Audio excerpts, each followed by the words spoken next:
સુરતના લિંબાયત વિસ્તારના ગોવિંદનગર ખાતે એક મૂર્તિ ચોરી જવાના બનાવને લઈને હિન્દુ સંગઠનોની તરફથી લિંબાયત પોલીસ સ્ટેશન ખાતે જોરદાર વિરોધ પ્રદર્શન કરવામાં આવ્યો હતો। એ દરમિયાન વિરોધ દરમિયાન જમીન માલિક પર ગંભીર આક્ષેપો કરવામાં આવ્યા હતા।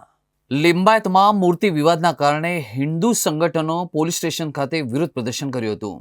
આ ઘટનાના સંદર્ભમાં ગોવિંદનગર સ્થિત એક પ્લોટ પર મૂકવામાં આવેલી હનુમાનજીની મૂર્તિ ચોરી થઈ ગયા હોવાની ફરિયાદ નોંધાવતા પોલીસે તપાસ શરૂ કરી હતી।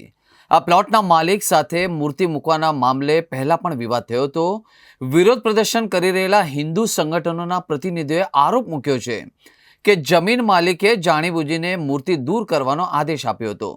તેમણે મૂર્તિની ચોરી કરીને ધાર્મિક ભાવનાઓને આઘાત પહોંચાડનારી અને સમુદાય વચ્ચે તણાવ સર્જનારી કાર્યવાહી ગણાવી છે।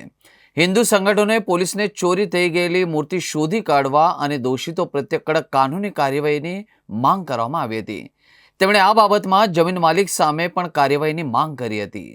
અમને કાલે માહિતી એવી મળી હતી કે ગોવિંદનગરમાં જે બાલાજી કરીને જે મંદિર છે ત્યાં 35 વર્ષથી મંદિર છે ને રોજે પૂજા અર્ચના ત્યાં મંદિરનું ચાલે છે ને અચાનક કાલે રાત્રે સાંજે બિલ્ડરના જે માણસો છે વિષ્ણુભાઈ ડોરીવાલા કરીને એ અને એના માણસો આવીને રાતોરાત મંદિરમાંથી મૂર્તિ ચોરી કરીને લઈ ગયા છે ને એ જાણકારી મળતા અમે પોલીસ સ્ટેશન આવ્યા।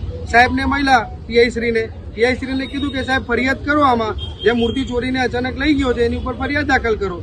તો સાહેબે અમને જવાબ આપ્યું એવું કે અમે તપાસ કરીએ છીએ, તપાસ કરીને તમને જણાવશું કે ભાઈ શું છે શું નહીં અમારા ઉપર અધિકારીને જાણ કરીને।